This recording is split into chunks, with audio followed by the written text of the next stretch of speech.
내가 10년 동안 사랑하고 믿었던 남편이 결혼기념일 선물로 5억 원에 달하는 최고급 비치 팔찌를 선물했다. 나는 세상에서 가장 운이 좋은 여자라 생각하며 기쁨의 눈물을 흘렸다. 하지만 행복의 구름 위를 떠다니던 바로 그날 밤, 내 휴대폰으로 발신자 표시 제한 번호에 문자 한 통이 도착했다. 단 몇 글자였지만 그것은 내 심장에 곧바로 쏟아진 얼음물과도 같았다. 후회하기 싫으면 당장 그거 버려. 나는 믿지 않았다. 누군가의 질투 섞인 몹쓸 장난이라고만 생각했다. 그래서 평소 그 팔찌를 탐내며 감탄하던 시누이에게 몰래 그 팔찌를 넘겼다. 하지만 어느 날 아침, 귀를 찢는 듯한 비명소리 끝에 나는 평생 잊지 못할 끔찍하고 소름 끼치는 광경을 목격하고야 말았다. 내 이름은 윤지윤, 35세. 꿈을 꾸기엔 너무 늦은 나이도 아니지만 인생의 놀라운 변수들에 무감각해지기엔 아직 충분히 나이 들지 않은 시기다. 나는 업계에서 나름 이름을 알린 건축가이자 작지만 꽤 성공적인 인테리어 디자인 회사의 대표다.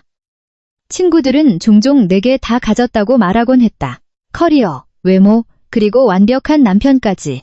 내 남편 강민재는 대기업의 상무로 나보다 3살 연상이다. 키가 크고 잘생겼으며 무엇보다 나를 끔찍이 아껴주었다.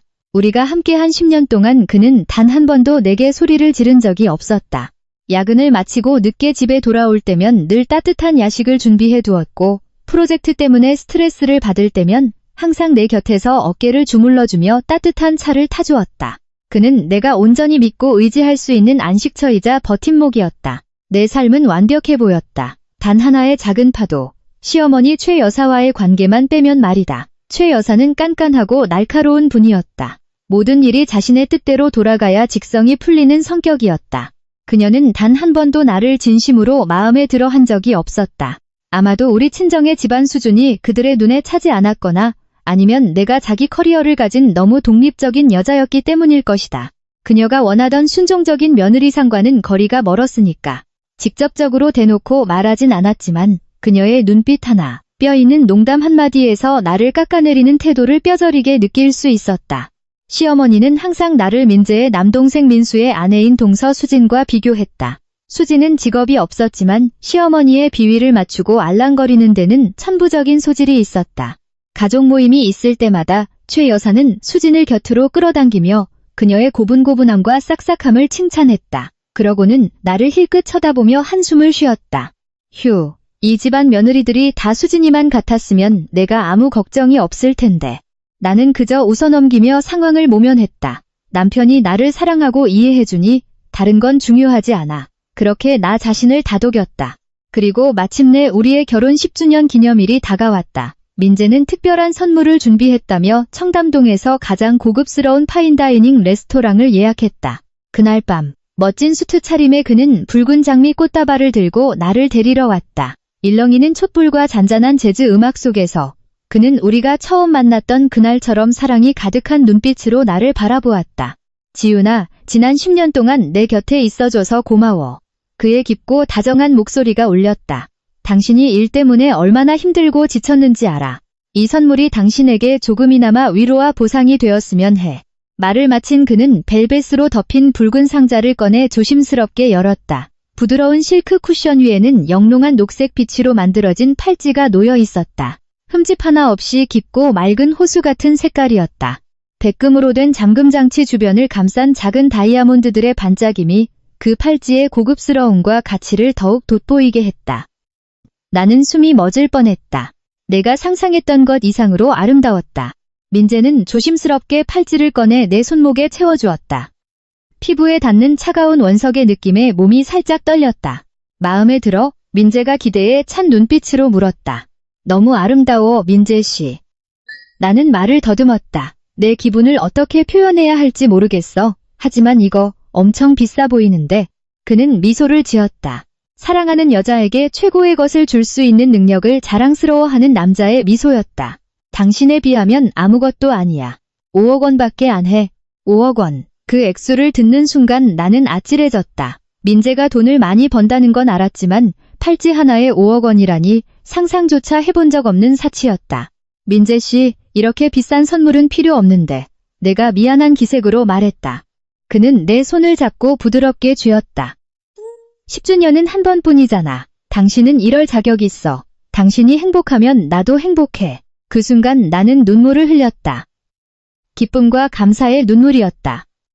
시어머니로부터 받았던 모든 서운함과 무시가 씻은 듯이 사라지는 것 같았다. 조건 없이 나를 사랑해주는 남편이 있으니 나는 정말 세상에서 가장 운이 좋은 여자라고 느꼈다. 그 다음 주 주말, 우리는 저녁 식사를 위해 시댁 본가로 갔다. 나는 자랑하려는 게 아니라 남편이 나를 얼마나 사랑하는지 시어머니에게 보여주고 싶은 마음에 그 팔찌를 일부러 차고 갔다. 내 예상은 적중했다. 한 집에 들어서자마자 내 손목의 팔찌가 모두의 시선을 사로잡았다. 수진이가 먼저 비명을 질렀다. 어머, 형님, 그 팔찌 너무 예뻐요. 이번에 새로 나온 명품이죠? 나는 그저 미소만 지었다. 시어머니 최 여사는 팔찌를 뚫어지게 쳐다보더니 불만스러운 목소리로 민재에게 물었다. 꽤 비싸 보이는데 얼마 주고 샀니? 민재가 밝게 대답했다. 얼마 안 해요, 어머니. 지윤이 10주년 선물로 5억 정도 줬어요. 5억, 최 여사의 목소리가 치솟았다. 들고 있던 숟가락을 식탁에 쾅 하고 내려놓았다. 너희들 제정신이니? 그 돈이 길바닥에 굴러다니는 휴지 조각인 줄 알아? 그럴 돈이 있으면 내 동생 상가 분양받는 데나 보태줄 것이지. 순식간에 식당의 공기가 무거워졌다. 민재의 입가에서 미소가 사라졌다. 나는 얼굴이 화끈거렸다. 시어머니는 그 많은 가족들 앞에서 망설임 없이 우리를 윽박질렀다. 민재가 다급히 변명했다. 어머니, 제 돈으로 산 거잖아요. 게다가 10년에 한 번뿐인데. 내 돈? 최 여사가 말을 끊었다. 내 돈은 이 집안 돈 아니야? 넌 맨날 내 마누라 생각뿐이지. 내 애미, 내 동생들 생각은 한 번이라도 해본 적 있어? 나는 고개를 숙인 채 접시만 내려다보았고 손목에 채워진 팔찌가 갑자기 너무나 무겁게 느껴졌다. 저녁 식사는 숨막히는 침묵 속에서 끝났다. 집으로 돌아오는 길, 나는 아무 말도 하지 않았고 민재 역시 조용했다. 그가 난처하다는 건 알았지만 그 순간 그가 침묵을 지킨 것은 상처받은 내 가슴을 찌르는 작은 비수와도 같았다. 그날 밤 나는 잠을 이룰 수 없었다. 팔찌를 풀어 화장대 위에 올려두었다. 무드등 불빛 아래에서 팔찌는 여전히 신비로운 아름다움을 뽐내고 있었다. 나는 스스로를 위로했다. 어머님도 연세가 드셨잖아. 원래 그러신 분이니까. 남편이 날 사랑한다는 게 중요한 거지. 잠이 올까 싶어 휴대폰을 집어들고 화면을 스크롤하던 그때 그 메시지를 보았다. 내 연락처에 없는 번호에서 불과 몇 분 전에 도착한 문자였다. 내용은 단 한 줄이었지만 얼음으로 깎아 만든 글자가 내 뇌리에 곧바로 밝히는 것 같았다. 후회하기 싫으면 당장 그거 버려. 온몸이 굳어버렸다. 목덜미로 식은땀이 흘러내렸다. 화장대 위에 조용히 놓인 팔찌를 쳐다보고 다시 내 휴대폰 화면에 글자를 번갈아 보았다. 막연하지만 너무나도 생생한 공포감이 내 심장을 조여오기 시작했다. 이 선물과 치명적인 경고에서부터 내 진짜 이야기가 시작되었다. 5억 원짜리 팔찌 뒤에는 무엇이 숨겨져 있는 걸까? 그 낯선 사람은 왜 나보고 이걸 버리라고 했을까? 그리고 앞으로 내 앞에 어떤 소름 끼치는 광경이 기다리고 있을까? 온몸이 얼어붙는 것 같았다. 귓가에서 맥박이 뛰는 소리가 서서히 들려오는 듯했다. 후회하기 싫으면 당장 그거 버려. 화면 속 차갑고 감정 없는 글자들은 마치 어둠 속에서 튀어나와 내 행복한 심장을 움켜쥐고 무자비하게 목을 조르는 유령 같았다. 호흡이 가빠지고 가슴이 답답해졌다. 나는 서둘러 몸을 일으켜 화장대 위에 놓인 팔찌를 바라보았다. 희미한 노란 조명 아래 팔찌는 여전히 신비로운 빛을 발하고 있었다. 그 녹색이 더 깊고 미스터리하게 느껴졌다. 더 이상 희망과 사랑의 색이 아니라 끝을 알 수 없는 심연의 색이었다. 대체 누구지? 이 밤중에 누가 내게 문자를 보냈으며 왜 이런 불길한 소리를 하는 걸까? 꼬리에 꼬리를 무는 질문들이 내 머릿속을 어지럽게 만들었다. 그냥 몹쓸 장난일까? 나의 행복을 질투해 완벽해야 할 10주년 기념일 밤을 망치고 싶은 누군가의 짓일까?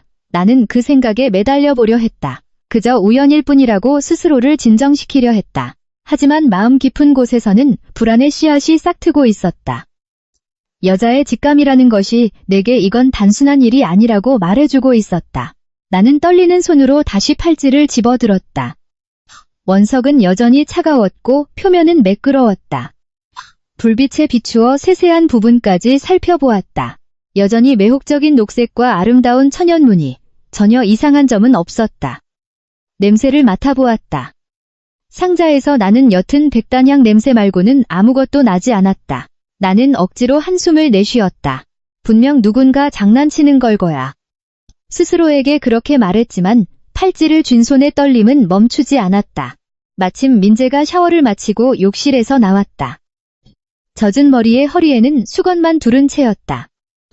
넋이 나간 내 모습을 본 그는 걱정스러운 얼굴로 다가왔다. 지윤아, 왜 그래? 안색이 창백하잖아. 그는 내 이마에 손을 얹었다. 열은 없는데 무슨 일 있어? 나를 바라보는 그의 눈빛은 평소처럼 다정하고 걱정이 가득했다. 그의 존재는 불안에 떨던 내게 진통제처럼 작용해 공포감을 조금 덜어주었다. 나는 그에게 말하기로 결심했다. 그는 내 남편이자 지금 이 순간 유일하게 믿고 털어놓을 수 있는 사람이었으니까. 나는 내 휴대폰의 문자를 그에게 보여주었다. 이것 좀 봐. 누가 이걸 보냈어. 나 너무 무서워, 민재씨. 민재는 휴대폰을 받아들고 문자를 유심히 들여다보았다. 나는 그의 반응을 살폈다. 놀람, 분노, 혹은 어떤 감정의 흔적이라도 찾으려 했다. 하지만 아니었다. 그의 반응은 내 예상을 완전히 빗나갔다. 그는 살짝 미간을 찌푸리더니 이내 가볍게 웃음을 터뜨렸다. 말도 안 돼. 분명 우리 질투하는 할 일 없는 인간들이 보낸 걸 거야. 신경 쓰지 마. 피곤하기만 하잖아. 그는 휴대폰을 내게 돌려주었다. 그의 목소리는 기묘할 정도로 차분했다. 내가 당신한테 비싼 걸 사준 걸 알고 배 아파서 이간질하려는 거지. 요즘 세상엔 별의별 또라이들이 다 있잖아. 그의 지나친 차분함에 나는 말문이 막혔다. 나는 그가 화를 내며 당장 이 번호로 전화를 걸어 누구인지 따져 물을 줄 알았다. 하지만 그는 이것을 시간 낭비할 가치조차 없는 농담으로 치부했다. 하지만 만약 사실이면 어떡해? 나는 더듬거리며 말했다. 이 팔찌에 진짜 무슨 문제가 있으면? 민재는 다시 웃었다. 하지만 이번엔 약간의 짜증이 섞여 있었다. 지윤아, 당신 또 오버한다. 강남에서 제일 크고 유명한 보석상에서 산 거야. 평판 좋은 곳이고 보증서랑 영수증까지 다 있어. 무슨 문제가 있을 수 있겠어? 헛소문 믿고 이상한 상상 좀 하지 마. 그는 내 어깨를 감싸 안고 등을 토닥였다. 이리 와. 이제 그만 생각해. 우리 기념일이잖아. 분위기 망치지 말자. 그는 나를 침대로 이끌었다. 그의 목소리는 다시 부드럽게 변해 있었다. 잊어버려. 무시하면 돼. 우리 그냥 오늘 밤을 즐기자. 나는 그에게 이끌려갔지만 마음속에는 의심의 씨앗이 뿌리를 내리기 시작했다. 그는 왜 이토록 차분한 걸까? 문자를 보낸 사람이 누구인지 왜 단 한 줌의 호기심도 보이지 않는 걸까? 사랑하는 아내가 위협적인 문자에 겁에 질려 있는데 남편의 반응이 이렇게 무관심할 수 있는 건가? 그날 밤 나는 그의 품에 안겨 있었지만 내 마음은 멀리 떠다니고 있었다. 더 이상 익숙한 따뜻함이 느껴지지 않았다. 우리 사이에 서늘한 공간이 서서히 형성되고 있었다. 그의 말, 그의 침착함, 이 모든 것이 내 머릿속을 맴돌았다. 그 후 며칠 동안 내 삶은 숨막히는 고요 속에서 흘러갔다. 팔찌가 든 붉은 상자는 화장대 서랍 깊숙이 자물쇠로 잠겨 있었다. 언제 터질지 모르는 시한폭탄 같았다. 그 서랍 앞을 지나갈 때마다 등골에 서늘한 기운이 스쳤다. 미스터리한 문자와 민재의 이상한 반응은 내 마음속에 의심의 씨앗을 심었고 일상의 사소한 사건들이 매일 그 씨앗에 물을 주었다. 결국 그것은 내 온 마음을 얽어매는 가시 돋친 거대한 나무로 자라났다. 나는 그 팔찌를 차지 않기로 했다. 민재가 물어보았을 때 나는 너무 비싸서 잃어버리거나 흠집이 날까봐 무섭다며 특별한 날에만 차겠다고 핑계를 댔다. 그는 더 이상 아무 말도 하지 않았다. 그저 억지 웃음을 지어 보일 뿐이었다. 의미를 알 수 없는 웃음이었다.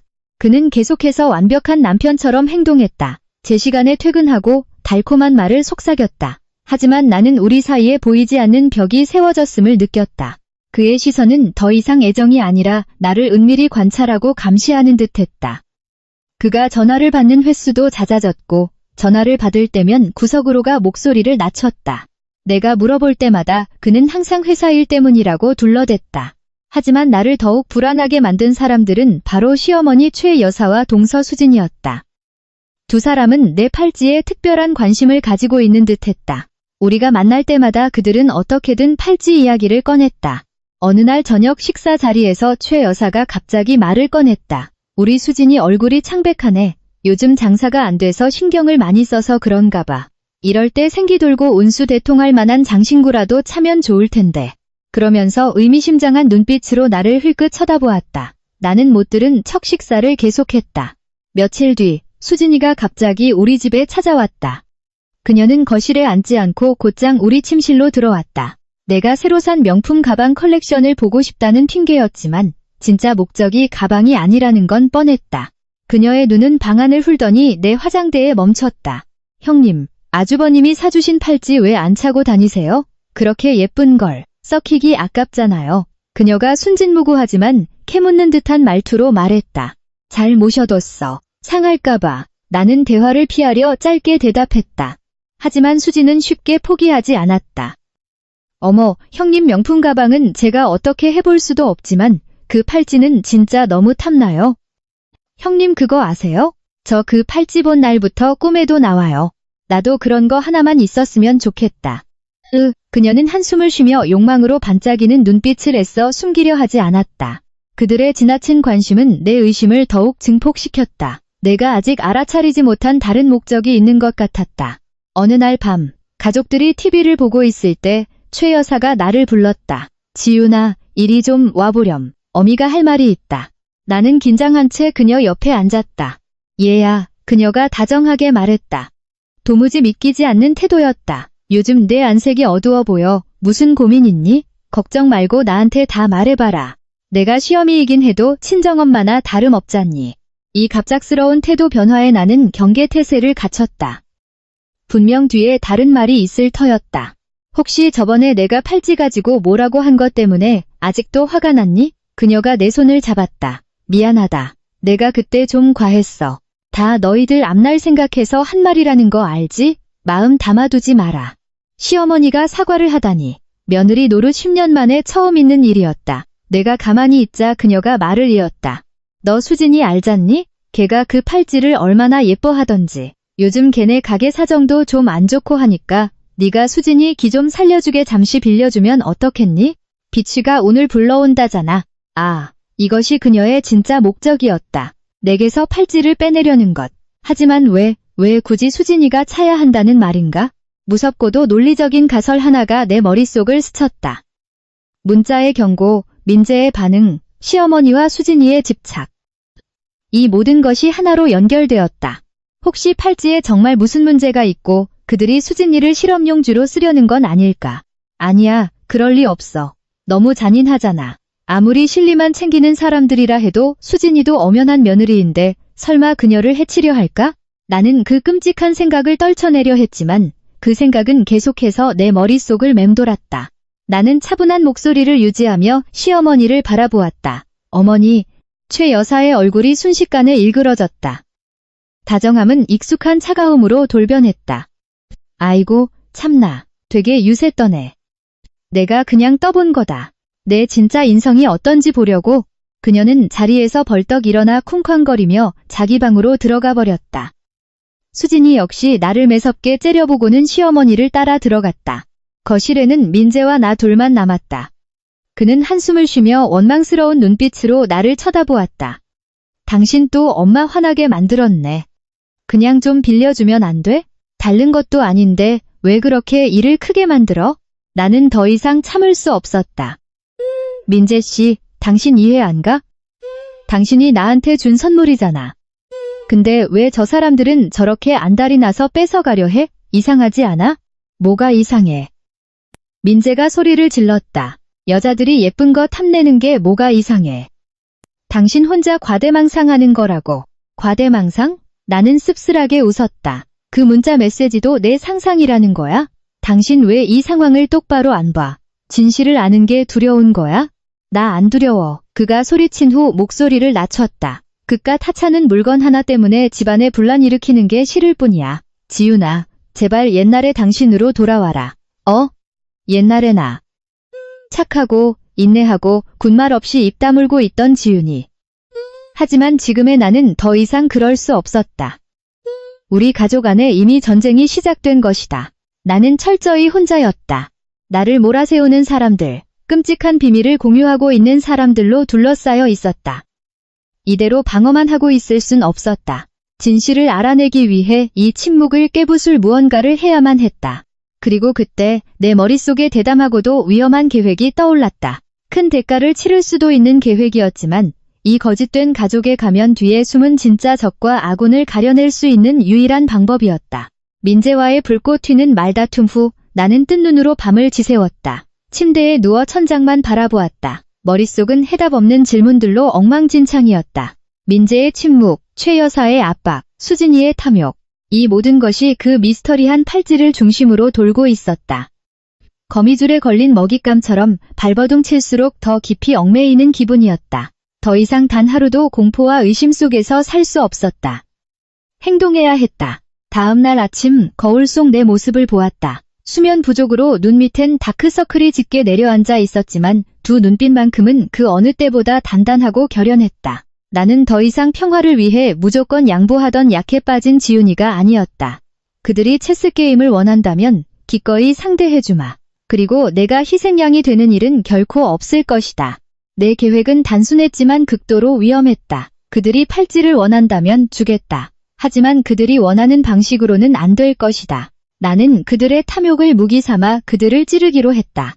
시어머니가 시험용으로 지목한 체스말, 수진이를 이용하기로. 그것은 피를 부를 수도 있는 테스트였지만 결국 모든 진실을 수면 위로 끌어올릴 것이다. 수진이에게 너무 잔인한 짓이라는 건 안다. 팔찌에 정말 문제가 있다면 그녀가 모든 위험을 떠안게 될 테니까. 하지만 나를 이 지경까지 몰아넣은 원인 중 하나가 바로 그녀의 시기와 탐욕 아니었던가. 이 전쟁에서 그녀 역시 완전한 무고한 피해자는 아니었다. 누구에게도, 심지어 가족이라 부르는 자들에게도 자비를 베풀 여유 따윈 없었다. 기회는 생각보다 빨리 찾아왔다. 그 주 일요일은 시어머니 최 여사의 환갑잔치였다. 가까운 친척들과 시어머니의 지인들이 모인 성대한 연회가 본가에서 열렸다. 내 연극을 위한 완벽한 무대였다. 나는 만반의 준비를 했다.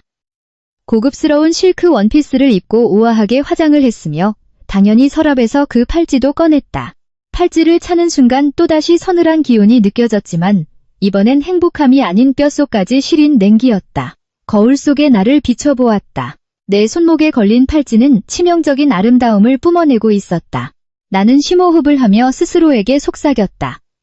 윤지훈, 완벽하게 연기해. 민재와 내가 도착했을 때 화기애애한 잔치는 이미 시작된 후였다. 최 여사는 정중앙에 앉아 모두의 축하를 받으며 얼굴 가득 화색이 돌았다. 새빨간 원피스를 입은 수진이는 시어머니 옆에 찰싹부터 시중을 들고 있었다. 어머님, 이것 좀 드셔보세요. 엄청 달아요. 내가 들어서자 수진이의 시선은 즉시 내 손목의 팔찌에 꽂혔다. 숨길 수 없는 질투와 갈망이 그녀의 눈빛을 스치고 지나갔다. 시어머니 역시 팔찌를 힐끗 보더니 아무 말 없이 입술을 삐죽이며 고개를 돌렸다. 나는 속으로 미소를 지었다. 모든 것이 내 계획대로 흘러가고 있었다. 잔치 내내 나는 음식을 집을 때나 건배를 할 때 일부러 손을 높이 들었다. 조명 아래에서 팔찌가 반짝거리며 모두의 시선을 끌 수 있도록. 수진이가 침을 꿀꺽 삼키며 팔찌에서 눈을 떼지 못하는 것을 확인했다. 선물 증정 시간이 다가왔다. 자식들과 손주들이 차례로 앞으로 나가 최 여사에게 축하 인사와 선물을 건넸다. 민재와 내 차례가 되었을 때 민재는 어머니에게 최고급 안마 의자를 선물했다. 최 여사는 너무나 기뻐하며 역시 내 맏아들이 최고라며 입이 마르게 칭찬했다. 다음은 내 차례였다. 나는 아무 선물도 들고 있지 않았다. 나는 시어머니를 한 번, 그리고 수진이를 한 번 번갈아 쳐다보았다. 그리고 맑고 진실한 목소리로 입을 열었다. 어머님, 이 자리에 계신 모든 분들 앞서, 그리고 어머님의 기쁜 날을 맞이하여 저도 우리 가족을 위해 작은 선물을 하나 준비했습니다. 말을 마친 나는 천천히 내 손목에서 팔찌를 풀었다. 순간 방안이 쥐죽은 듯 조용해졌다. 모든 사람의 시선이 내게 집중되었다. 이 팔찌는 민재 씨가 저희 결혼 10주년 기념으로 제게 준 선물입니다. 저에게는 무엇과도 바꿀 수 없이 소중한 것이지만 저는 진정한 행복이란 나눌 때 비로소 완성된다고 믿습니다. 나는 충격으로 입을 벌리고 있는 수진이를 바라보았다. 동서가 이 팔찌를 얼마나 마음에 들어 했는지 알아. 그리고 요즘 동선의 가게 사정이 많이 안 좋다는 것도 비취가 좋은 기운을 가져다 준다고 하잖아. 오늘 같은 어머님의 기쁜 날, 이걸 동서에게 주고 싶어. 형님이 주는 선물이라고 생각해줘. 이 팔찌가 동선의 사업에 큰 행운과 성공을 가져다 주길 바랄게. 나는 수진이에게 다가가 모두가 보는 앞에서 그녀의 손목에 직접 팔찌를 채워주었다. 앞으로 우리 동서지간의 우애가 이 보석처럼 단단해졌으면 좋겠어. 내가 생각해도 너무나 완벽한 멘트였다. 내 연기력에 나조차도 감탄할 지경이었다. 수진이는 잠시 얼어붙었다가 이내 환호성을 질렀다. 세상에, 형님, 이거 진짜예요? 이거 저 주시는 거예요? 그녀는 주체할 수 없는 기쁨을 숨기지 못하고 나를 와락 껴안았다. 감사해요, 형님. 진짜 너무너무 감사해요. 형님은 세상에서 제일 천사 같은 형님이에요. 나는 그녀의 등을 부드럽게 토닥였지만 내 심장은 얼음장처럼 차가웠다. 하객들이 웅성거리기 시작했다. 나의 관대함을 칭찬하는 사람도 있었고 그 비싼 걸 줘버리다니 미련하다고 흉보는 사람도 있었다. 하지만 나는 개의치 않았다. 나는 가장 중요한 두 사람의 반응만 살피고 있었다. 시어머니 최 여사 역시 큰 충격을 받은 표정이었다. 하지만 그녀의 눈빛 속에서는 며느리를 굴복시켜 결국 값비싼 폐물을 빼앗았다는 승리감과 통쾌함이 엿보였다. 하지만 내가 가장 주목한 사람은 남편 민재였다. 그는 구석에 우두커니 서 있었다. 얼굴에는 아무런 표정이 없었다.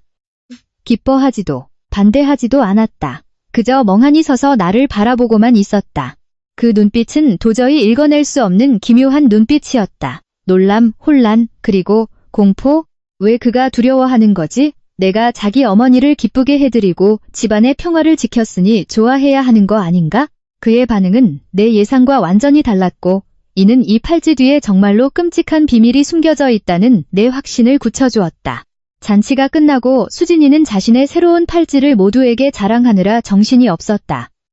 마치 세상에 큰 보물을 얻은 양 애지중지했다.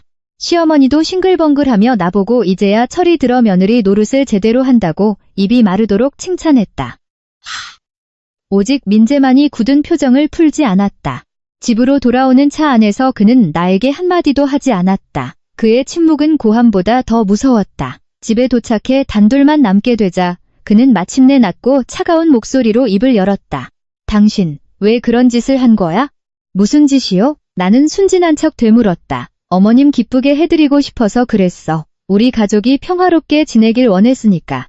평화? 그는 어이없다는 듯 쓴웃음을 지었다. 조소와 멸시가 섞인 웃음이었다. 당신이 한 짓 때문에 모든 게 평화로워질 거라고 생각해? 지윤아, 네가 대체 무슨 짓을 저지른 건지 알기나 해? 나는 그의 눈을 똑바로 쳐다보았다. 그럼 말해봐. 내가 뭘 잘못했는데? 어머니랑 당신이 원하던 게 이거 아니었어? 그는 말문이 막혔다. 대답할 수 없었을 것이다. 대답하는 순간 그가 팔찌의 비밀을 알고 있다는 걸 인정하는 꼴이 될 테니까. 그는 그저 분노와 무력감이 뒤섞인 눈으로 나를 노려볼 뿐이었다. 결국 그는 쾅소리가 나게 안방문을 닫고 들어가 버렸다. 나는 거실 소파에 주저앉았다. 온몸에 힘이 쭉 빠졌다. 첫 번째 단계는 끝났다. 미끼는 던져졌다. 내 손으로 직접 신우이를 결말을 알 수 없는 위험한 상황으로 밀어넣었다. 죄책감이 가슴을 스물스물 기어올랐다. 하지만 나는 스스로에게 다시 말했다. 이게 진실을 알아낼 유일한 방법이야. 때로는 희생이 필요한 법이지. 앞으로 무슨 일이 벌어질지 모른다. 수진이가 어떻게 될지도 모른다. 하지만 이 게임은 이미 돌아오지 못할 강을 건넸다. 비밀의 장막이 서서히 걷히고 있으며 나는 곧 드러날 어떤 끔찍한 진실이라도 마주할 준비를 해야만 했다. 이제 막 폭풍의 서막이 올랐고 오랫동안 평화롭지 않았던 우리 집안 구석구석으로 먹구름이 몰려들고 있었다. 팔찌를 손에 넣은 후부터 수진이는 그것을 자신의 목숨처럼 여겼다. 어딜 가든 차고 다녔고 무슨 일을 하든 빼지 않았다. 심지어 잠을 잘 때도 풀지 않았다. 그녀의 SNS는 온통 그 팔찌와 함께 찍은 셀카와 자랑하는 글들로 도배되었다. 사랑하는 우리 형님 최고. 예전부터 너무 갖고 싶었던 건데 이거 차니까 진짜 운수대통하려나 봐요. 그녀는 진심으로 그 팔찌가 자신의 운명을 바꿔줄 행운의 부적이라고 굳게 믿고 있었다. 시어머니 역시 대만족이었다. 그녀는 주변 사람들에게 내가 얼마나 똑똑하게 굴었는지 비싼 폐물을 동서에게 양보하는 착한 며느리가 되었는지를 떠벌리고 다녔다. 시어머니와 두 며느리가 사랑으로 화목한 가족의 그림. 완벽할 정도로 가짜인 그림이었다. 하지만 나는 그들의 환호성 뒤에서 서서히 자라나는 진실을 알고 있었다. 나는 불안과 초조함 속에서 하루하루를 보냈다. 내 계획은 실행되었지만 마음이 편치 않았다. 진실이 드러나기를 간절히 원하면서도 동시에 그 진실이 가져올 파장이 두려웠다. 수진이의 해맑은 미소를 볼 때마다 끔찍한 죄책감이 나를 덮쳤다. 나는 내 친족을 실험용쥐로 사용하는 피도 눈물도 없는 괴물인가? 하지만 그날 밤 민재의 차가운 눈빛과 소름 끼치는 침묵을 떠올리면 내 결심은 다시 단단해졌다. 진실을 알아야 했다. 이런 기만 속에서는 단 하루도 살 수 없었다. 수진이가 팔찌를 받은 지 3일째 되던 날, 첫 번째 징후가 나타났다. 그날 저녁 가족 식사 중 수진이가 갑자기 손목을 박박 긁기 시작했다. 요즘 왜 이렇게 피부가 가렵지? 특히 팔찌 찬 쪽이 엄청 간지럽네. 그녀가 손목 주변에 약간 붉어진 피부를 가리키며 말했다. 시어머니는 대수롭지 않다는 듯 말했다. 계절 바뀌어서 알레르기 올라온 거겠지. 요즘 날씨가 오락가락해서 나 같은 늙은이도 피부가 가려운데 너는 오죽하겠니? 밥 먹고 피부 연고나 좀 발라. 금방 가라앉을 거다. 수진이는 고개를 끄덕였다. 그런가 봐요. 그녀는 별 신경 쓰지 않고 다시 즐겁게 밥을 먹으며 틈틈이 팔찌를 만지작거렸다. 하지만 나는 그것을 그냥 넘길 수 없었다. 심장이 쪼그라드는 것 같았다. 가려움증, 붉은 반점. 내가 두려워했던 첫 번째 증상이 나타난 것이다. 나는 민재를 슬쩍 보았다. 그는 아주 평온하게 식사를 하고 있었다. 수진이의 불평을 전혀 듣지 못한 사람처럼 얼굴에 아무런 동요도 없었다. 그의 그 소름 끼치는 평온함은 그가 모든 것을 다 알고 있다는 내 확신의 쐐기를 박았다. 그 후 며칠 동안 수진이의 상태는 나아지기는커녕 점점 더 악화되었다. 손목의 붉은 반점은 더 짙어지고 넓게 퍼졌으며 작은 수포들까지 생겨났다. 그녀는 끊임없이 긁어댔고 피가 날 정도로 피부가 벗겨지기도 했다. 어머님, 저 진짜 못 참겠어요. 수진이가 징징거렸다. 좋다는 약은 다 발라봤는데 안 나아요. 금속 알레르기인가? 이 백금 장식이 내 피부에 안 맞나 봐요. 무슨 헛소리야. 최 여사가 호통을 쳤다. 백금에 무슨 알레르기가 생겨? 네가 또 밖에서 쓰레기 같은 불량식품 주워 먹고 돌아다닌 거 아니야? 저렇게 비싸고 좋은 보석이 너한테 나쁠 리가 없잖아. 최 여사는 여전히 팔찌에는 아무 잘못이 없다고 굳게 믿고 있었다. 아니면 스스로를 속이고 있는지도 몰랐다. 나는 가만히 서서 그 광경을 지켜보았다. 수진이의 신음소리와 그녀 피부의 수포들은 내 양심을 때리는 망치질 같았다. 하지만 동시에 그것은 진실로 다가가는 증거이기도 했다. 나는 은근슬쩍 떠보았다. 밥을 먹다가 가짜 보석을 잘못 사서 심한 알레르기 반응으로 입원한 친구 이야기를 지어내서 했다. 요즘은 워낙 정교한 가품이 많고 보증서까지 위조한다는 점을 강조했다. 내 이야기가 수진이나 시어머니에게 약간의 의심이라도 불러일으켜 팔찌를 빼고 감정이라도 받아보게 되길 바랐다. 하지만 돌아온 건 수진이의 코웃음이었다. 형님 친구분은 남대문 짝퉁시장에서나 샀나 보죠. 제 건 아주버님이 강남에서 제일 큰 데서 사신 거잖아요. 5억짜린데 어떻게 가짜일 수가 있어요? 물질적 가치에 대한 그녀의 맹목적인 믿음은 모든 이성을 마비시켜버렸다. 시어머니도 거들었다. 맞는 말이다. 지훈이 넌 왜 그렇게 매사에 부정적이니? 식구들 못 믿고 남의 말만 믿고 말이야. 나는 속으로 한숨을 쉬었다. 탐욕과 무지의 결합은 정말이지 치명적이었다. 나는 그들에게 기회를 주었지만 그들 스스로 그 기회를 걷어찬 것이다. 모든 일이 터진 건 어느 주말 오후였다. 친구의 생일 파티에 갔던 수진이가 술에 잔뜩 취해 집에 돌아왔다. 얼굴은 붉게 달아올라 있었다. 그녀는 집에 들어오자마자 화장실로 달려가 토를 했다. 그러고는 거실 소파에 쓰러져 온몸을 덜덜 떨며 숨이 막힌다고 너무 피곤하다고 계속 중얼거렸다. 수진아, 너 왜 그러니? 놀란 최 여사가 달려갔다. 어머님, 저 술을 좀 많이 마셨나 봐요. 수진이가 헐떡이며 말했다. 조금만 쉴게요. 괜찮아질 거예요. 하지만 그녀의 상태는 좋아지지 않았다. 얼굴이 창백해지더니 입술이 보라색으로 변했고 숨 쉬는 것을 점점 더 괴로워했다. 마침 퇴근해서 집에 돌아오던 민재가 그 광경을 보고 사색이 되었다. 빨리 119 불러. 빨리. 민재가 소리치며 가족들이 모두 패닉에 빠졌다. 오직 나만이 침착함을 유지하고 있었다. 나는 수진이에게 천천히 다가갔다. 고통으로 일그러진 그녀의 얼굴이 아니라 손목을 보았다. 팔찌 주변의 피부는 심하게 부어올라 있었고 기형적으로 붉었으며 수포는 팔 위쪽까지 퍼져 있었다. 조명 아래 팔찌는 서늘한 아름다움을 바라고 있었다. 그 녹색이 유난히 더 미스터리하게 보였다. 구급차가 도착했고 수진이는 위독한 상태로 실려갔다. 시어머니는 오열하며 며느리의 이름을 애타게 불렀다. 민재는 창백한 얼굴로 서류를 챙기느라 정신이 없었다. 아무도 내게 신경 쓰지 않았다. 나는 구석에 서서 요란한 사이렌 소리를 내며 멀어지는 구급차를 바라보았다. 마음이 복잡했다. 내 잘못일까? 위험을 알면서도 침묵했으니. 수진이를 미끼로 썼지만 나에겐 다른 선택지가 있었을까? 만약 내가 그러지 않았다면 저 구급차에 실려가는 건 나였을 것이다. 그리고 진실은 영원히 묻혔겠지. 수진이가 병원에서 어떻게 될지, 살 수 있을지 알 수 없었다. 하지만 이 미친 가족 드라마의 막이 곧 내릴 것이라는 건 알았다. 전조 증상은 끝났고 진짜 폭풍이 몰아치려 하고 있었다. 한 사람의 목숨이 경각에 달렸고 이 모든 것은 저 저주받은 팔찌에서 시작되었다. 과연 진실이 밝혀질 것인가? 아니면 그들이 또 다른 거짓말을 지어내 자신들의 범죄를 은폐할 것인가? 병원 복도를 찢어놓을 듯한 시어머니의 비명소리가 밤의 정적을 깼다. 수진아, 우리 며느리 왜 이렇게 된 거야? 그녀는 복도 바닥에 주저앉아 가슴을 치며 오열했다. 나는 멀찍이 떨어져서 그 광경을 지켜보았다. 아무 감정도 느껴지지 않았다. 그녀의 눈물, 그녀의 고통은 모두 그녀의 탐욕과 맹목적인 어리석음에 대한 대가였다. 하지만 그것이 끝이 아니었다. 진짜 소름 끼치는 장면은 생사를 오가며 사투를 벌이고 있는 응급실 안에서 벌어지고 있었다. 갑자기 또 다른 비명소리가 터져나왔다. 아까보다 훨씬 더 크고 슬픔이 아니라 극도의 공포에 질린 비명. 바로 민재의 목소리였다. 다음 날 아침, 병원에서 연락이 왔다. 수진이의 상태가 일시적으로 안정을 찾긴 했지만 여전히 위독하다는 것이었다. 우리는 모두 서둘러 병원으로 향했다. 도착하자마자 혼돈 그 자체인 상황을 마주했다. 간호사들과 의사들이 민재를 필사적으로 막고 있었다. 그는 마치 상처 입은 짐승처럼 날뛰며 소리를 지르고 병실 안으로 들어가려 발버둥 치고 있었다.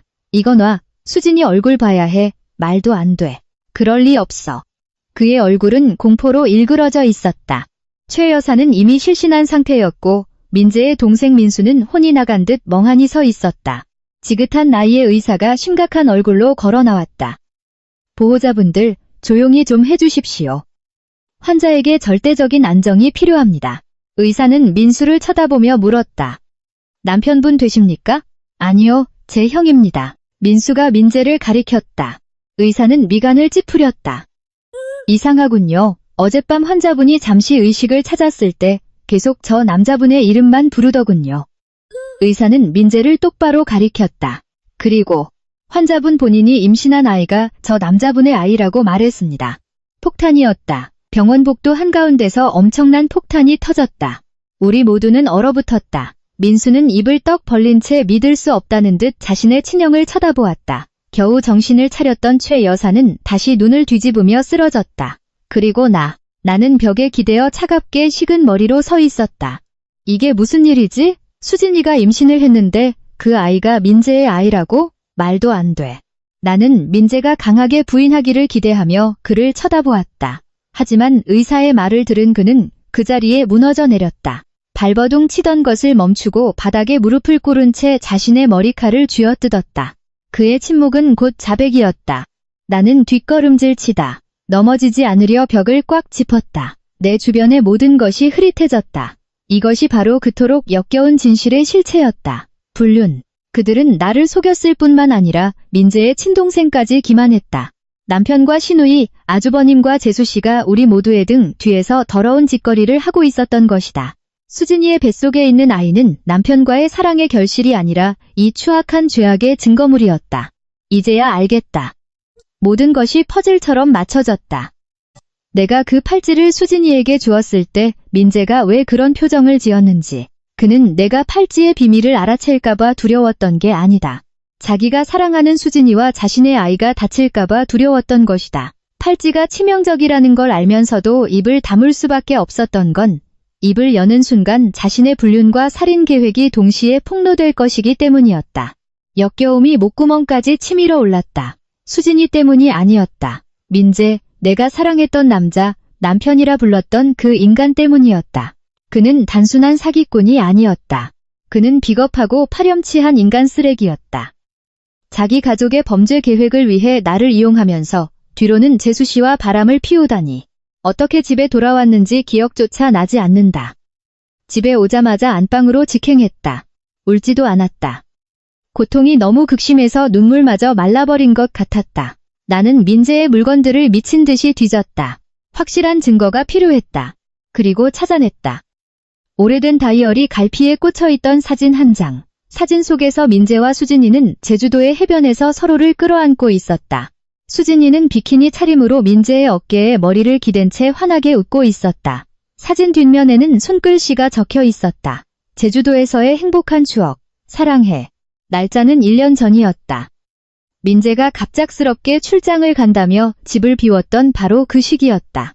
모든 것이 명백해졌다. 아주 오래전부터였구나. 나는 사진을 쥔 채 바닥에 주저앉았다. 지금 내가 느끼는 감정은 더 이상 고통이 아니라 완전한 공허함이었다. 내가 믿었던 모든 것이 거대한 거짓말이었다. 단 한 번이 아니라 수없이 배신당했다. 내가 가족이라고 불렀던 모든 사람들로부터 이제 내가 지켜야 할 것은 아무것도 없었다. 사랑도, 믿음도 모두 죽었다.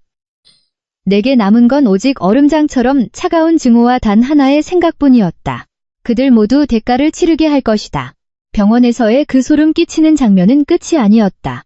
그것은 내가 직접 만들어낼 더 거대한 폭풍의 시작에 불과했다. 모든 거짓말과 죄악을 쓸어버릴 폭풍. 그날 병원에서의 소동은 거대한 화재와도 같았다. 순식간에 불타올랐지만 죄를 지은 자들은 그 불길을 덮기 위해 발악했다. 민재와 수진이의 충격적인 관계가 밝혀진 후 시댁 식구들은 그것을 마주하는 대신 뻔뻔하게도 모든 걸 덮어버리는 길을 택했다. 마치 아무 일도 없었다는 듯이 의사의 말이 그냥 스쳐 지나가는 헛소리인 것처럼 행동했다. 민수의 동생, 즉 수진이의 법적 남편은 한동안 넋을 잃고 있더니 아무 말 없이 자리를 떴다. 울지도 소리치지도 않았다. 숨막히는 침묵뿐이었다. 그의 자존심이 철저히 짓밟혔다는 걸 알 수 있었다. 정신을 차린 최 여사는 교활하고 수완 좋은 본색을 드러냈다. 더 이상의 눈물도 오열도 없었다. 그녀는 곧장 병원장실로 직행해 문을 닫고 한참을 나오지 않았다. 안에서 무슨 말을 하고 어떤 거래를 했는지는 알 수 없다. 하지만 그녀가 나온 직후부터 병원 직원들의 태도가 돌변했다. 더 이상 우리를 동정 어린 눈으로 보지 않고 피해 다니기 시작했다. 진실을 폭로했던 그 의사마저 갑자기 입을 굳게 다물었다. 내가 수진이의 상태에 대해 다시 묻자 의사는 기계적으로 대답했다. 환자분은 고비를 넘겼습니다만 심리적으로 불안정합니다. 안정이 필요하니 가족분들의 면회를 당분간 제한합니다.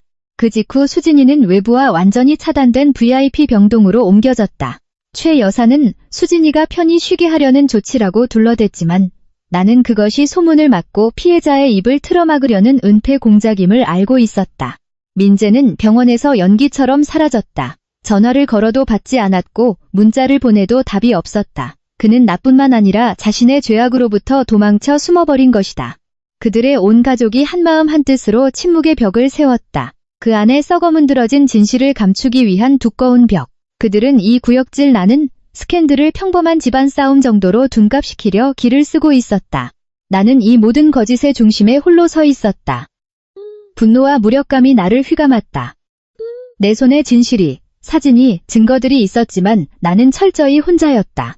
저렇게 똘똘 뭉쳐 사건을 은폐하려는 가족을 상대로 나 혼자 어떻게 싸운단 말인가? 그들은 돈이 있었고 인맥이 있었다. 진실을 왜곡하고 흙을 백으로 바꿀 능력이 있었다. 만약 지금 당장 내가 소란을 피운다면 오히려 내가 집안을 망치려는 미친 여자로 몰릴 수도 있었다. 집으로 돌아온 나는 혼란스러웠다. 크고 화려한 집이 텅 비고 차갑게 느껴졌다. 민재가 사라진 것에 대한 슬픔은 없었다. 오직 역겨움뿐이었다. 이 집안의 구석구석이 거짓말로 덮여 있는 것 같았다. 안방으로 들어가 우리가 자던 침대를 보았다. 토가 나올 것 같았다. 단 1초도 이곳에 머물고 싶지 않았다. 토가 나올 것 같았다. 나는 작은 캐리어에 옷까지 몇 벌과 중요한 서류들만 챙겼다. 비싼 물건은 단 하나도 챙기지 않았다. 오직 내 것인 것만 가져갔다. 집을 나서기 전 나는 화장대 앞에 멈춰 섰다. 예전에 팔찌를 보관했던 서랍을 열었다. 텅 빈 붉은 상자가 덩그러니 놓여 있었다. 상자를 만지작거리다 다시 제자리에 두었다. 아니, 이대로 그냥 떠날 순 없어. 내가 포기했다고 생각하게 놔둘 순 없다. 무언가를 가져와야만 해. 단순한 증거가 아니라 이 싸움에서 확실하게 이길 수 있는 무기를. 순간 수진이의 팔찌가 아직 병원에 있다는 사실이 떠올랐다. 난장판 속에서 아무도 그 팔찌를 챙기지 않았을 것이다. 간호사들이 수진이의 소지품과 함께 보관하고 있을 게 뻔했다. 나는 그걸 찾아야 했다. 나는 다시 병원으로 돌아갔다. 이번엔 행정실로 바로 갔다. 나는 VIP 병동에 있는 수진이의 형님이라고 신분을 밝히며 병원비를 일부 정산하고 그녀의 소지품을 챙겨가려 한다고 말했다. 간호사는 처음엔 주저했지만 내 신분증을 확인하고 대수롭지 않은 물건만 가져가겠다는 말에 결국 허락했다. 그녀는 밀봉된 플라스틱 백을 건네주었다. 그 안에는 옷가지, 지갑, 그리고 작은 상자가 있었다. 상자를 열어보니 팔찌가 그곳에 있었다. 조용하고 서늘하게. 나는 서류에 사인을 하고 서둘러 병원을 빠져나왔다. 가방을 꽉 쥔 채 심장이 미친 듯이 뛰었다. 가장 위험한 무기가 다시 내 손에 들어왔다. 나는 친정으로 가지 않았다. 그들이 가장 먼저 나를 찾을 곳이었으니까 나는 연고도 없는 다른 도시의 작은 호텔에 체크인했다. 생각하고 계획을 짤 안전한 장소가 필요했다. 호텔 방 안, 테이블 위에 팔찌를 올려놓았다. 팔찌를 응시했지만 이번엔 아무런 두려움도 느껴지지 않았다. 오직 얼음 같은 증오뿐. 이것은 더 이상 보석이 아니었다. 증거물이었다. 그들의 잔인한 살인 계획의 명백한 증거. 나를 해치려던 계획이 빗나가 자신들의 혈육을 쳐버린 끔찍한 물건. 나는 휴대폰을 꺼내 예전에 저장해두고 한 번도 걸지 않았던 번호를 눌렀다. 네, 박 변호사 법률사무소입니다. 여보세요, 저 윤지윤이라고 합니다. 이혼 및 형사사건과 관련해서 그곳에서 가장 유능한 변호사님과 상담 일정을 잡고 싶습니다. 침묵의 방어전은 끝났다. 이제 본격적인 법적 전쟁의 시작이었다. 전화를 끊고 나는 다시 그 미스터리한 발신 번호를 확인했다. 해답이 필요했다. 문자를 보냈다. 당신이 누군지 모르지만 당신의 도움이 필요합니다. 내 시댁 식구들의 진짜 정체를 알게 되었습니다. 수진이는 지금 병원에 있고 민재의 아이를 임신 중입니다. 이 팔찌에 대체 무슨 문제가 있는 건지 알아야겠습니다. 답장은 거의 즉각적으로 왔다. 내용은 간단했지만 충격적이었다. 그 비치 팔찌는 천연비소, 알세니키, 함유량이 극도로 높은 원석으로 만들어졌습니다. 곧이어 다음 메시지가 도착했다. 내 이름은 강진호입니다. 그 원석이 채굴된 광산의 원래 주인이었죠. 15년 전 민재의 아버지인 이 회장이 내게서 빼앗아간 바로 그 광산 말입니다. 두 눈이 번쩍 뜨였다. 그는 팔찌의 비밀을 알고 있을 뿐만 아니라 내 시댁 집안에 깊은 원한을 품고 있는 사람이었다. 그는 단순한 낯선이가 아니었다. 이 사건의 핵심 인물이었다. 이제 이건 나만의 싸움이 아니었다. 내게도 아군이 생겼다.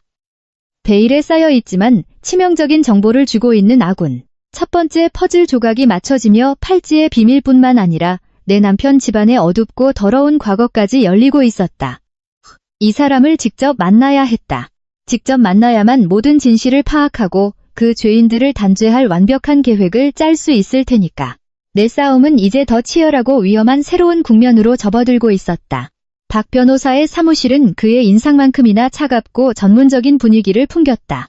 40대 초반의 박 변호사는 면도날처럼 날카로운 눈매와 결단력 있는 행동거지를 가진 사람이었다. 내 회사 고문 변호사가 추천해준 복잡하고 지저분한 사건의 최고 전문가였다. 나는 그의 앞에 앉아 팔찌 이야기부터 미스터리한 경고 문자, 병원에서의 충격적인 불륜 발각, 그리고 시댁 식구들의 조직적인 은폐 시도까지 모든 것을 털어놓았다. 박 변호사는 진지하게 경청했다. 내 이야기가 끝나자 그는 깍지 낀 손을 턱에 괜 채 말했다. 윤 대표님, 그가 무거운 목소리로 입을 열었다. 이 사건은 제 예상보다 훨씬 복잡하네요. 이건 단순한 이혼이나 상간녀 소송이 아닙니다. 살인 미수, 사기, 거기에 친족 간의 불륜까지 얽힌 대형 형사 사건의 요건을 모두 갖추고 있습니다. 나는 떨리는 손으로 팔찌가 든 상자를 밀어주었다. 이 팔찌에 얽힌 모든 진실을 밝혀내야 합니다. 변호사가 고개를 끄덕였다. 이게 가장 핵심적인 증거물입니다. 제가 아는 보석 감정사와 독성학 전문가에게 즉시 보내 정밀 검사를 의뢰하겠습니다. 그는 덧붙여 미스터리한 남자 강진호에게 다시 연락을 취해야 한다고 조언했다. 전화 말고 문자로 남기십시오. 한 잔 증거를 남겨야 하니까요. 그리고 철저히 피해자인 척, 도움이 절실한 약한 여자처럼 접근하십시오. 나는 희망을 품고 사무실을 나섰다. 조용한 공원 벤치에서 강진호와 직접 만난 나는 그가 건넨 파일처를 넘겨보았다. 그 안에는 지난 15년간의 피맺힌 원한과 증거들이 고스란히 담겨 있었다. 서류들, 옛 광부들의 증언, 그리고 독성 광물이 섞인 그들의 불법 보석을 구매했다가 피해를 본 사람들의 명단까지. 그제야 나는 그들의 전체적인 계획을 깨달았다. 민재와 내가 결혼하기 전부터 이 회장과 민재는 나를 다음 타깃으로 설정해두고 있었다. 그들이 주고받은 이메일에는 내 신상이 적나라하게 분석되어 있었다. 윤지윤, 건축가. 개인 디자인 회사 대표. 자산 규모 큼. 친정 배경 평범. 성격이 무르고 남을 잘 믿음. 완벽한 타깃. 우리가 함께한 10년의 결혼 생활은 한편의 거대한 사기극이었다. 민재의 그 다정했던 사랑. 시어머니 최 여사의 모욕과 핍박. 이 모든 것은 나를 정신적으로 갉아먹고 결국에는 그 독이 든 팔찌를 이용해 자연사로 위장하여 나를 죽인 뒤 내 모든 재산을 가로채기 위한 치밀한 각본이었다. 그들의 악랄함에는 끝이 없었다. 나는 박 변호사 그리고 강진호와 함께 마지막 덫을 놓았다. 미끼는 바로 나 자신이었다. 나는 싸우기 위해서가 아니라 마지막 연기를 펼치기 위해 병원으로 돌아갔다. 나약하고 미신에 집착하며 절망에 빠진 여자의 연기. 어느 날 나는 색이 바랜 낡은 옷을 입고 화장기 하나 없는 초췌한 얼굴로 최 여사 앞에 나타났다.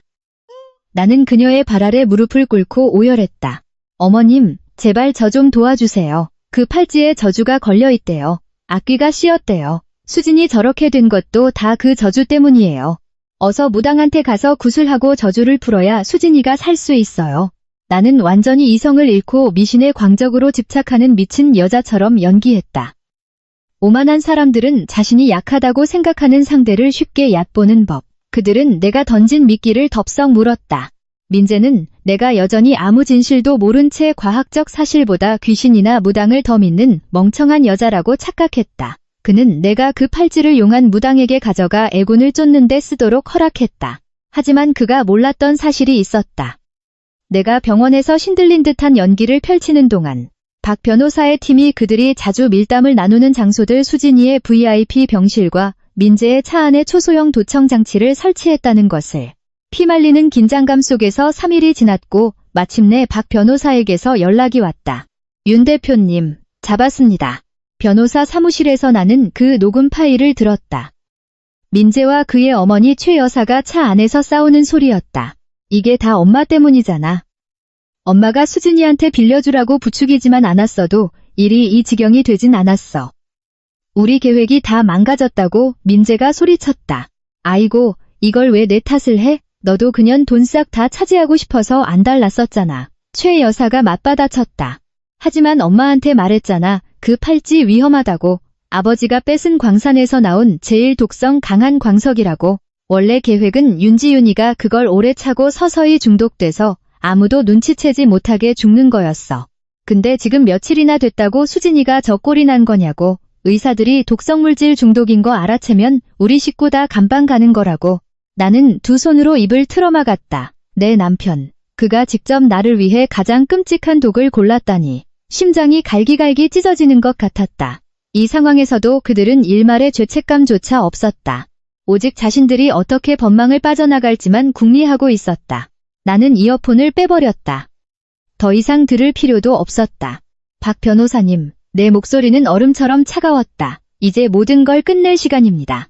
다음 날 아침, 우리는 수진이의 병실로 쳐들어갔다. 나, 박 변호사, 그리고 강진호. 병실 안에는 민재와 그의 부모인 이 회장 부부, 그리고 민수가 모두 모여 있었다.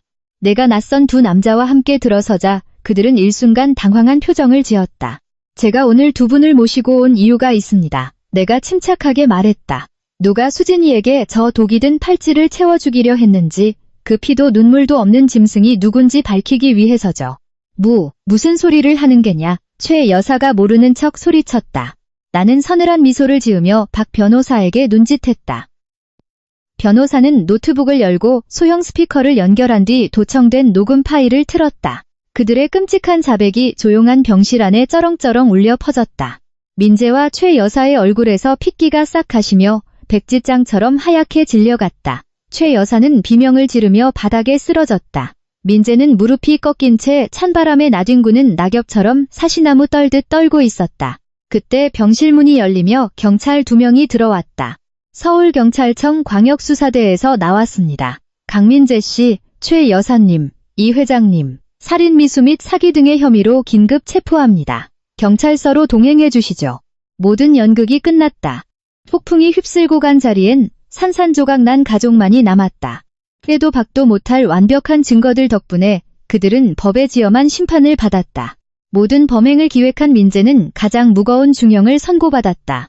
그의 부모 역시 공범으로 감옥에 수감되었다. 맹독성 광물로 세워진 그들의 더러운 제국은 완전히 무너져 내렸다. 민재와 나는 공식적으로 이혼했다. 나는 그에게서 단 한 푼의 위자료도 요구하지 않았다. 오로지 완벽한 해방감과 평화만을 안고 그 지옥 같았던 결혼 생활에서 걸어나왔다. 모든 일이 끝난 후 나는 스스로 상처를 치유할 시간을 가졌다. 그리고 나와 같은 싸움을 한 강진호와 함께 내 아픈 경험을 더 의미 있는 일에 쓰기로 결심했다. 우리는 녹색희망, 그린호피이라는 재단을 설립했다. 이 재단은 가정 내 학대나 사기 피해를 입은 여성들에게 무료 법률 상담과 심리치료를 지원하여 그들 스스로 자신을 지킬 힘을 기를 수 있도록 돕는 곳이다. 나는 더 이상 도면이나 그리는 평범한 건축가가 아니었다. 내 삶의 새로운 사명, 새로운 의미를 찾은 것이다. 어느 늦은 오후, 재단 사무실에서 업무를 보던 중 크고 아름다운 꽃바구니가 배달되었다. 보낸 사람의 이름은 없었다. 대신 작은 카드에 이렇게 적혀 있었다. 나에게 정의의 빛을 보여주어 고맙습니다. 당신의 마음에 항상 평화가 깃들기를. 강진호가 보낸 것이란 걸 직감할 수 있었다. 그토록 오랜 세월 갈망하던 정의를 이룬 후 그 역시 마침내 마음의 평화를 찾았으리라. 나는 책상 위에 꽃을 올려두고 미소 지었다. 인생이란 참으로 신비롭다. 고통과 분노가 일면식도 없던 두 사람을 이어주었고 결국 용서와 선을 행하려는 의지가 두 사람 모두에게 진정한 자유를 찾아주었으니까. 창밖을 내다보았다. 오후의 금빛 햇살이 도시 전체를 따스하게 물들이고 있었다. 폭풍은 완전히 지나갔다. 나는 더 이상 누군가의 이야기에 휘둘리는 불쌍한 희생양이 아니다. 내 인생의 새로운 챕터는 내가 직접 쓴다. 왕자님이 구해주길 기다리는 나약한 공주가 아니라 스스로 자신만의 왕국을 세운 여왕으로서 희망과 선함, 그리고 눈부시게 빛나는 내일이 기다리고 있는 그런 왕국을